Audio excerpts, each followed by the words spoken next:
Hey, what's up everybody? This is Erica B from Beyond the Bump, and this is an update video along with just informational topics about second and third trimester. So it's been a while. I think the last time you guys heard from me, I was 23-ish weeks pregnant and just kind of announcing it to the world. I am now 32 weeks, 32 and a half weeks, depending on whose dates you're asking for. And I have done so much just from being high risk. So I'm going to talk about some of the tests that I've had to do, some of the places I've had to go, just everything. So feel free to post any comments about anything that I talk about. Feel free to ask questions. Feel free to add your stories in. I love hearing your stories. And yeah, I'll go ahead and get started. So I started having to take medicine at 26 weeks for my blood pressure. So if you've watched my other videos, you know that I have chronic hypertension, meaning that when I'm not pregnant, my blood pressure is, while very controlled, it's high. It's controlled through diet and exercise. I was on 4 different meds after my son was born. And so when I got pregnant again, my goal after getting 70 pounds of weight off, exercising 3-4 times a week, eating right, that kind of stuff, my goal was to not need blood pressure medicine or to wait as long as possible to get on blood pressure medicine. So boom, 26 weeks and 2 days in. So that was a couple weeks after my last post. So feel free to go back and watch that one if you want. But after my last video post, I started taking my blood pressure every day. And I had probably been doing it every now and then, but every day, once I got to 24 weeks, I started taking my blood pressure just in the morning, or usually in the morning, like right when I would get up. And it was just perfect. It was like 110/70, 110/60. I was great. I woke up one morning and my blood pressure was 146/92. And so I was like, okay. I wasn't on anything except for baby aspirin, which is not really for blood pressure specifically. So I said, okay, I'm gonna go and take my son to daycare and come back and take it again. So I come back and take it again. 140s/90s, 140s/90s, 150s/90s. It's just creeping up. I'm at this point taking it hourly, sitting on the couch doing nothing. So I hadn't worked in about 5 days. So for those of you who don't know, I'm a labor and delivery nurse. And so working can really change my blood pressure, especially before I was on anything serious. Because I'm on my feet for 12 hours a day sometimes, the swelling can get intense. Not drinking can get intense. With everything going on in hospitals right now, we're wearing masks, more even so than we used to wear masks. So I'm not inclined to drink as much because I'm wearing a mask all day or all night. And then the sleep cycle with working nights and working days, I was working a lot more than I am now. So there was just a lot going on. So anyways, so I'm taking my blood pressure on this day and it just kept going up. And by the time it was maybe 3 in the afternoon, I had still been taking it every hour and it was 154/101. And that was the first time I was like, okay, I need to make a phone call or send a text. And so I texted my doctor and was like, hey, this is what's going on. But I knew he was still in clinic, so I waited. But I also knew he was on call that night, because this is the type of perks you get working in labor and delivery. You just know who's doing what and when. So probably around 5:30 that evening, when I was thinking about going pick up my son, I called and I was like, hey, my blood pressure at this point is 164/110. And he's like, what have you been doing? And so anyways, we went ahead and started a medication called labetalol. It's the most common medication prescribed for blood pressure during pregnancy. It's one of the safer medications. It's in a class called beta blockers. And initially when I got pregnant, I was worried that I would need to start immediately. But one of the main side effects to labetalol is it lowers your pulse. And my pulse was already in the 50s when I was resting, which 60 to 100 is normal, so 50 is already low. And so I didn't really want to lower it any more than that because, you know, we would risk just not having a pulse. And my blood pressure was really good in the beginning up until this point, so I really didn't need it. So I started taking it, and I was kind of in denial about it. Like, okay, I'm gonna take this one dose. It's fine. It'll be fine. And it didn't work. It works very slowly, which is why it's the safest medication for your baby and for you if you're needing something to bring it down. But it was slowly working, but to me it didn't work. In my head, I was like, this isn't working. So the next day, I woke up and I took my blood pressure again, thinking it's back to normal. This was a fluke. It's not a big deal. I'm not going to take this medicine again. And it was still like 150s over 80s, 150s over 90s. And so I took that medicine again and again and again. And so at this point, I'm taking it twice a day. So I'm on 100 milligrams of labetalol twice a day. That's the only thing that I've added to my medications for blood pressure. I've already been on a baby aspirin since 14 weeks, just because that's what we call a prophylactic or preventative medication for people who have had preeclampsia before, people who have high blood pressure when they're not pregnant, and people who have like clotting disorders like MTHFR. So if you've heard of that and your doctor has prescribed a baby aspirin, that's something that we do highly recommend, just to keep the risk as low as possible. So with that being said, I've been on that medicine since 26/2, and I'm 32/3. So it's been 6 weeks since I've been on that, and I have noticed my blood pressures are 120s over 80s now, so they're very normal. So that was my big scare with the blood pressure. At that point, I was like, oh my gosh, I'm gonna have a 27-week delivery. You know, I have plenty of friends who have had to deliver really early because their blood pressure was just not controllable. And so that went through my head, and I was kind of freaking out. But everything so far has gone very smoothly. So I mentioned before that at 24 weeks, I started measuring my blood pressure daily. And the reason for that, the reason that I picked that number is not really an arbitrary number. 24 weeks is typically what we call the age of viability, which is when we feel like, as labor nurses and OBGYNs and neonatologists, that's when we feel like babies can survive outside of the womb. Obviously, there are medical miracles that have survived earlier than that. I don't even know how much earlier. 22 weeks even is probably the lowest I've seen, because dates can be off. Babies can be big for their age, and that can help them in that moment. But 24 weeks is the like standard age of viability. So at that point, it's like we're going to start doing everything that we can monitoring wise. So we monitor more deeply, more consistently. And at that point, I was like, let's take blood pressures, because I need to know what it is. I need to know if I need to go in, that kind of stuff. And I was starting to have, you know, just little pains and headaches and things like that. And so those can all be signs of preeclampsia on top of my high blood pressure, or just my rising blood pressure. So my blood pressure has been good, like I said. Other things that I've had to start doing. Oh, I did at 24 weeks, shortly after that, well, actually before the blood pressure medicine, I went and had my blood sugar tested. It's called a 1-hour glucose tolerance test, or GTT. You go into the office and you have to fast for 2 hours. So nothing but water for 2 hours before your appointment. If you know anything about being 24 weeks pregnant, you know that if you tell me that I can't eat or drink anything besides water for 2 hours, that's all I'm going to want to do. So I got to the clinic, and when I got there, they handed me a cup of beverage, and it's dextrose. It's 50 grams, I believe, of dextrose. So sugar water. And they try to flavor it, and it's a poor job, poor effort on their part. So my first one, because I did 2, my first one was a lemon lime kind of Sprite, supposed to be, except it was a flat Sprite. I don't have any problems with drinking it. Some people really are against it, and they try to get out of it in any way they can, by doing a blood test instead. Like, it's called a hemoglobin A1C. That's an option. Or by eating a specific amount of sugar in the same time frame that you would drink it. But that's something you have to talk to your doctor about as far as alternatives go, because you can't make that decision. You shouldn't make that decision by yourself. So if you want an alternative and you know, hey, this drink thing is coming up, talk to your doctor and say, hey, what's another way I can do this, because I really don't want to do the drink.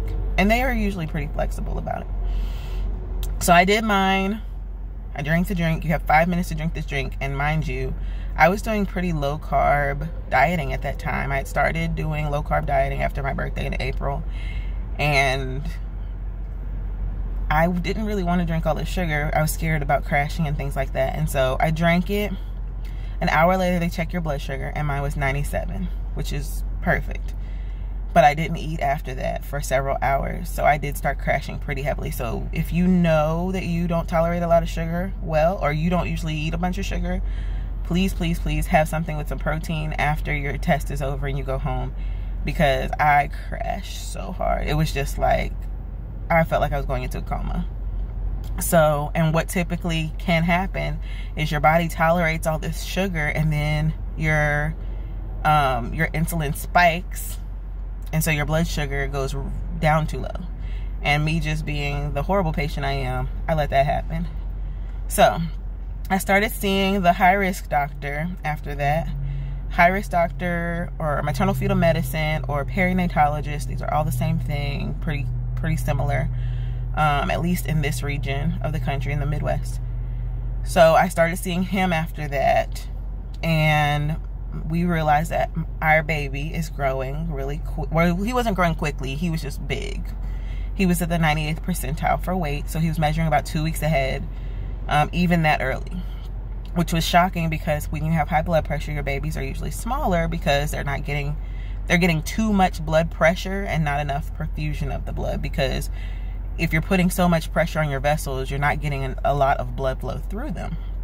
And babies' blood vessels are so small that it can easily go right across it without going into the vessels themselves, if that makes sense. That's probably a horrible explanation. But comment below and I'll explain more in better wording if you need that. So I was concerned about this baby being too small, and this baby is huge to this day. So he was measuring 2 weeks ahead even then. But I was supposed to start seeing the high-risk doctor just because of my chronic hypertension or high blood pressure. So we did an anatomy scan. We had already done one, but he re-scanned me basically at 28 weeks. Make sure all the parts are there. Make sure his heart works well. Basically, it's just a full body checkup. It's a little more in-depth than your OB might do. Some OBs do the anatomy scan, but mine wanted me to see the high-risk doctor anyway, so he was like, well, let him do it. He has a better ultrasound machine. And ultrasound machines, they matter. The quality matters. So I was really happy with that. But he has all his parts. He's a very flashy little boy. He likes to show off his boy parts, just like his brother did. So there's no change in it. He is a boy. With that being said, my high-risk doctor wanted to see me again at 28 weeks. And so I went back. He was like, I'm concerned. Your baby's still growing at this rate, the same rate, still 98%.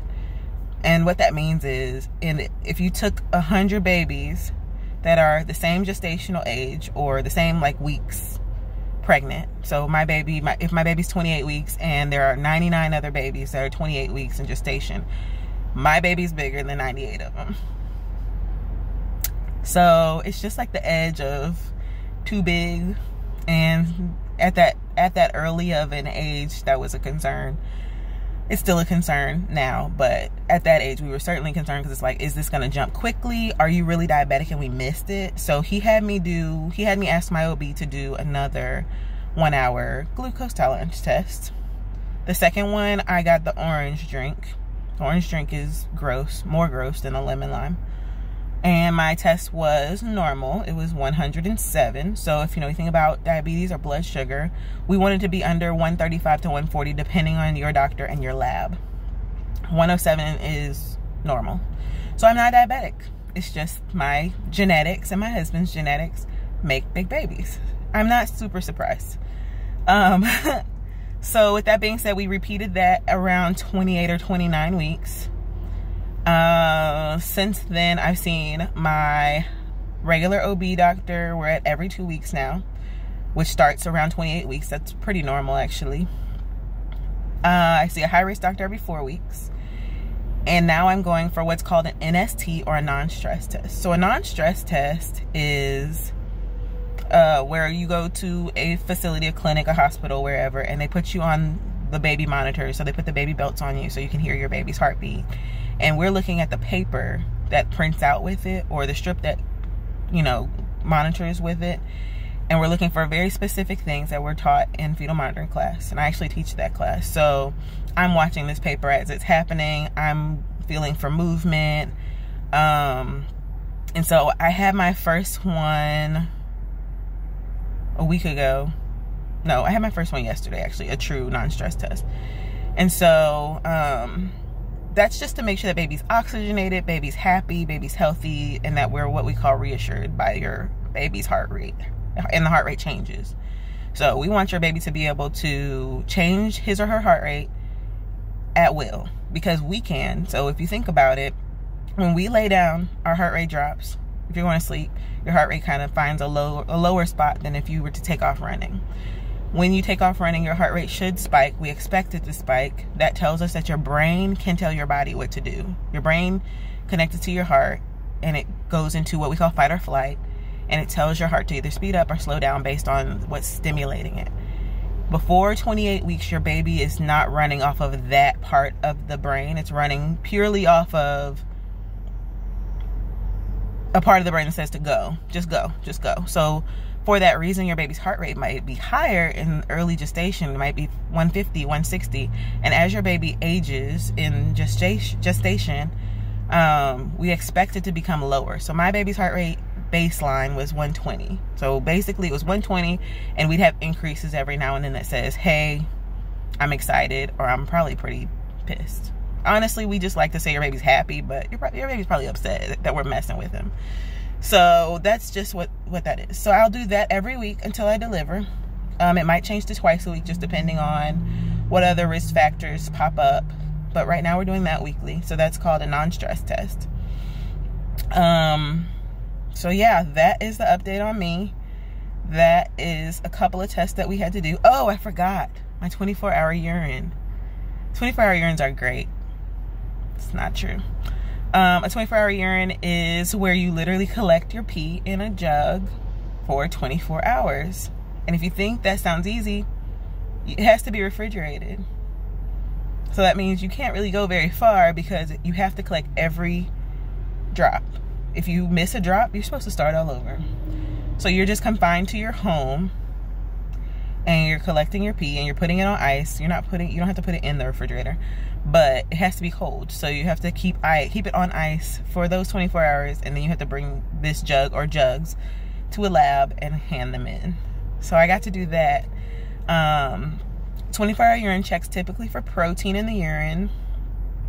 Protein in the urine is a typical sign. If it's above a specific amount, it's a typical sign of preeclampsia. So we wanted to do what we call a baseline lab. That just means we know it's probably going to be normal. We're doing it to make sure that it's normal, and so that if you ever have to do another one, we have something to compare to. So I was okay with it until I had to do it. Doing a 24-hour urine was not fun. And I've made patients do it so many times, and if I've personally made you do it, I apologize, because it was not fun. It was not okay.